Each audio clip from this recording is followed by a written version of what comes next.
you're financially stable, right? And it's not like you're chasing this music for the money. Or you're already famous. You're already popular. You already have the eyes on you. You already have the money.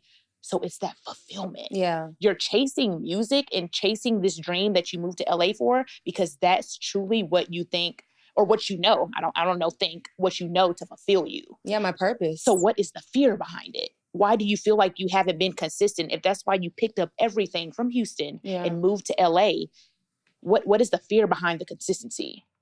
I think for me, I have never been blessed with having a team. Okay. And I think for some reason, psychologically, it messed with me. I've gone through the shittiest of shitty managers. Okay. I've gone through the shittiest of shitty PR, you know, just people who, I don't know what it is, but it's like, why am I doing your job for you? So if that's the case, well, then I don't need you. And so then I always find myself... And then I'm not going to pay you. And then I'm not going to pay you, I don't need to give you 20% and I'm doing it. There. And then I'm doing it. I'm bringing all the deals to the table, but you still get a cut. It doesn't make sense to me. Okay. And for me, I always found myself in this realm of being a one-man team every time I got somewhere. But then every time I was a one-man team, I continued to rise. I continued to, you know, collaborate with Neo, drop a song. I went on tour with Nick Cannon, did a 30-city tour all around the United States and Canada. You know, I opened up for Danny Lay at the Novo in LA. Yep. You know, so many opportunities that continue to come my way, not through someone else, but from God. That just literally, I know it sounds so crazy, but fall into my lap. Yeah. Every time I'm not sure, I just ask God, if I'm supposed to do this, just please show me so I can stop giving up. Just show me. And I'll continue to fight. And every time something happens. Every time something happens. So I know, and when I say scary, I just know that if I continue to stop losing that faith, because let's be real, I love my relationship with my Lord. I am beyond secure in my relationship with the Lord. But yes, I do question sometimes. I don't understand why it's taken me this long. You know, I moved to LA at 18 years old. I thought I was going to be out of there at 18. Wow. I just knew it. But and how old are you now, Jilly? I'm 28. Okay, so a decade. It's been a decade. I'm 28 years old. That's when we met, right when I moved there. Yeah. And for me, I was confused. I for a long time on what's taking so long. Mm-hmm. I'm dropping this music. It gets all this radio play. Y'all, it's going crazy. When I say I don't want to interrupt you. I want you to finish that thought, to hold that thought. But y'all, when she drops this music, her videos, I'm going to have clips of her videos pop up. Boom. If you just listen to the audio, go watch the YouTube. Look at this visual. Look at this wardrobe. Look at this hair. Look at this dancing. Look at this production. When I say Jilly is an artist, she's not just a pretty girl that's like, I want to be a singer. Yeah. Her music, you write your music. Yep. You sit with the producers. I do. There's always a story behind your music. It's like boss babe energy. Yeah. It's all like women empowerment. Like, I can do this on my own. Absolutely. So I just want to give you your flowers publicly because we always do that behind closed doors on the phone when we have our moments. Absolutely. Baby, she played me this song in the bathroom. I was like, this the one, sis. This the one that's going to get us out the hood. Yes, us. Us. But I believe in you. And I know, I mean, you have an audience of millions that obviously believe in you too, but you are good. It's not like just one of those people that's like, nigga, hang it up. You've been dropping mixtapes for 30 years. Please go clock in somewhere. Please go get a job. So I didn't want to interrupt you. I'm sorry about that, but I just had to say it. Like, it's not, you're fire, bro. Thank you. Physically, internally, I know you personally, who you are outside of the way you look. I think people are so attracted to your beauty because they don't know your heart. You're exactly on the outside who you are on the inside. You're one of the most consistent people ever. Every time I see you, hi, I'm like, how is she so happy? She don't ever have a bad day. So, physically beautiful, internally beautiful, but truly, truly, truly talented. Oh, so it's only a matter of time. But finish your statement. I'm so sorry. I just had to say that. Honestly. The consistency part of it is where you feel like you fall short. I do. And I just feel like, again, I just got to stop. And it's crazy. Like, as I'm saying it, I'm like, ooh, my heart is beating because it's just like, I doubt myself so much. And we live in this day and age of social media where it's like people's comments shouldn't matter, but we're we're human. You're a human. And I think people really forget that. I truly think people forget that. Yeah. Like, I think people think that we're just walking figures Robots. and just Yes. don't have any emotion. Yes. And it's like, I spend so much time on my craft. Like, I think people also don't realize that this influencer and social media just accidentally fell on my lap. This was wasn't the goal. It was never the goal. And so when I drop music, people are like, oh, you know, another influencer doing music. I'm like, no, another musician influencer. Yes. Like, switch it back. Switch it back. Okay. And so it's just been, I have over, 20, 25 songs on Spotify, iTunes, Apple Music.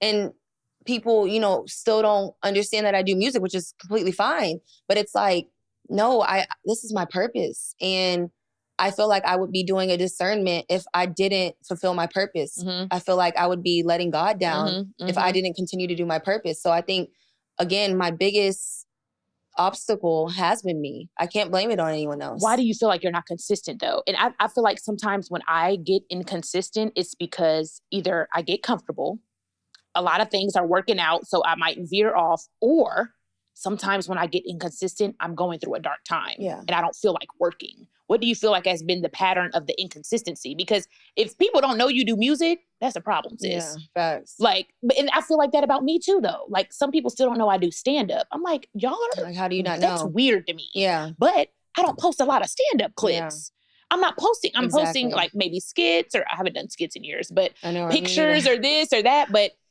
they might not know I do stand-up because I'm not posting stand-up clips. I'm not posting my stand-up often. So what is the disconnect? You get what I'm saying? Yeah. Why are you not consistent? Because you're comfortable? Are you not consistent because you're going through a dark time? Like, what is stopping the consistency? I think the main thing was, it's not even doubt. I think the main thing for me was, every time I get to a point, it's kind of it just plateaus again. And it became it was like, why is this not happening? Like, what's going on? I mean, I'm dropping amazing stuff. I have to feel like I'm not tone deaf. I'm not lame. I'm like, I know my shit fire. I'm like, what is going on? But then I had to also realize that I'm not selling my soul. And wow. I'm going to be okay. And I made the choice when I first moved to LA in 2014 that I won't do anything to where I can't look at myself in the mirror each and every night and be happy with who I am and all the decisions that I've made. And I've kept that promise to myself. Wow. And throughout all the uncertainty, I realized that maybe that's why. Because I won't do what it takes to skip the line, or I won't do what it takes to go faster. So I'm hitting all the back roads right now with every single red light, with every stop sign, with every speed bump. But I'm going to keep going. What does that look like in LA? There's girls out there listening to this. I want to move to LA. I want to move to Atlanta. I want to, because I've been in situations, weirdo situations, right? We're in the industry. They see this, but they don't see what goes on behind the scenes. Even there's so much rumors. They're like, B Simone was sucking dick to get to the top. Excuse my language. I'm like, well, whose did I suck? Right. Because it was the wrong one. Because I'm still struggling. So I need a refund on that. No, I cannot stand her. I need a refund. A refund. I need you to give me my DSL lips back, because that didn't work. Baby, I remember the hustle. I remember the struggle. I remember working for, telling my sister, I'm like, my sister's like my daughter at this point, but I treat her like my daughter. She's like, you're like my mom. But I'm like, you have no idea how good you have it. Yeah. You making money on a Snapchat and you coming over here not clocking in, asking me for $20. Baby, when I moved to Atlanta, I had 4 jobs. I was sleeping on the floor because instead of buying a mattress, I bought studio time. Wow. You get what I'm saying? Wow. So I remember the hustle. Yeah. I don't remember using no guy. I don't remember having sex for opportunities. That was never my story. Yeah. Now, did I have a lot of sex? Yes, but I liked them. So I was still dumb. I was having sex because I liked them, not because I was getting anything. And that is probably stupid too, because I should have been getting something out of the deal. Oh my God. I'm like, I have sex with this guy because he's cute. No. Oh my God. At least get a couple dollars. Get something. Now you got a broken heart. Oh my God. And you in the clinic trying to make sure you good. Okay, I'm sorry. So I'm saying I'm not gonna say I wasn't having sex, but I was just having it for different reasons, which were stupid also. Oh my God. So I remember hustling and working, right? Yeah. So can you remember a situation where maybe you had to walk away, or you had to open up your mouth and be like, I'm not doing this, or you had to be like, okay, like, how do you even combat that? Because I know the younger me probably would like laughed it off or been like, we're younger, we're more sensitive, we want to make it, we're a little more naive. And I know girls are in that situation all the time that just submit and do it, but I probably no, or I'll call you later or whatever. But it's like, how do you stand up for yourself in moments like that? And can you tell me a situation where that actually happened? For me, it's been so many trying times. Like actual situations. Yeah, actual situations. See, I've had like weird stuff, but not like direct, like have sex with me if you want to make it. Like no, weird I've had stuff. multi-million-dollar deals on the table. And if you do this, I'll change your life. Wow. From head executives of labels. Wow. From the top of the top. Wow. Clearly I never caved. Right. Because I'm still on the back road, bitch. I'm still at the red light. I'm like, all right, no, change the green. At least yellow or something. Shit. For sure. Several times. God. And if we want to be transparent, I feel like I was blacklisted for a while because you got to realize this industry is this big. This big. And when you say no to one person, they're like, okay, bet. Watch this. And every label meeting I had after that, it was like, okay, we're good. Wouldn't get a call back. Golly. After they called me for the meeting, though. Let's not forget that. Right. Every time. Every time. And so I'm just like, I have this struggle of like learning to not ask God why. Learning to not ask him how come.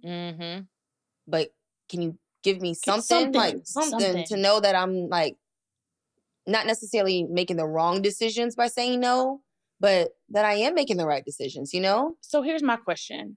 Let's change the perspective. What is your definition of making it? Because to a girl that is in her small town, hasn't ever, you're successful in music. Yeah. What is your definition of being successful in music? Like, is it the finances? Is it the streams? No. Is it a certain number? Is it to be able to go on tour? Because technically, you're successful in music. Yeah. On somebody's level, that is success. So what do you just want more when it comes to that? If so, what is more when it comes to your music? I think for me, I've always had that dream literally since I was a little girl, sounding cliche or not, since I was 2 years old. First and foremost, my parents had me in everything: competitive dance, competitive cheer. I was in soccer, volleyball, track. Yep. What else? Piano, karate. Yeah. I'm sure I'm missing everything. Did I say Everything. basketball? Literally every sport. Okay. Every single sport except for I didn't do no football. I wasn't no flag football. We didn't, Don't hit my face. Yeah, okay, I'm good. So the stage has always been my second home. Okay. And early on, I just knew that performing was such a big part of my life. And I think for me, I am very blessed. I'm so grateful for all the moments that I've had. Tour was no joke. That's such a blessing. I'm still so grateful for that Future Superstar tour. The platform that it gave me with MTV. I did open up for MTV as well. There's so many like moments that I've had in my career where I have had so much success. Shout out to BET, who has been such a huge part. They played my video. A few videos. New Safe. That. Yeah, they would spin my video. Y'all, please look up that video. New Safe. Yeah.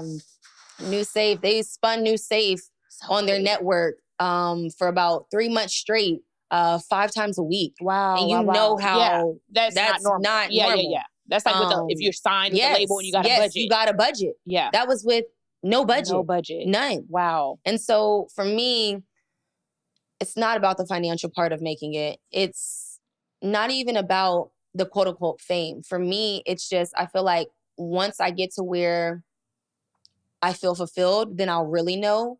But you don't feel the fulfillment. I don't feel the fulfillment. Okay. I don't feel like I've done everything that I can do in this music and leave behind. And this next project that I am dropping, and that's probably out by the time they see this. Yeah.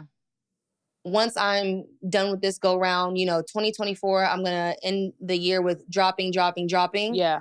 And after that, after I drop everything that I need to drop, then I'll be fulfilled, honestly. And, Really? see where it goes from there. Not to say that I'll stop, not to say that I'll, of course I want to always keep For going. sure. But I think for me, it's just like, let me see what this consistency really does. Okay. Let me stop stopping myself. Okay. So I think the biggest thing is like, I would love to just go on tour with like, a solid, and I'm talking about a headlining tour. Like you headline. Like me. Yeah. That's what I always think say. I'm like, those will be the moments of fulfillment where it's just like, they came I did for it. me, Yeah, I like did it. Yeah. the crowd is singing my song word for word. Yeah. Whenever I did that tour with Nick Cannon, it was crazy because it was like they were in the crowd singing my song. Nuts. And I was like, that's what I need. But for like, I don't even want to say it's selfish because it's not. Your dreams and aspirations should never be considered selfish. Yeah. I want it on a bigger scale. Okay. And I know I'm capable of doing it because I don't have any other dreams. I don't see myself doing anything. Okay. I never had a plan B. Okay. All my eggs are in plan A's basket. And my parents told me, my mom and dad told me growing up, if you have a plan B and if you're focused on plan A, then you're not all the way, if you have a plan B and you're focused on plan B, then you're not all the way focused on plan A. On plan A. And you're not giving your all. Yeah. Because you're worried about the backup.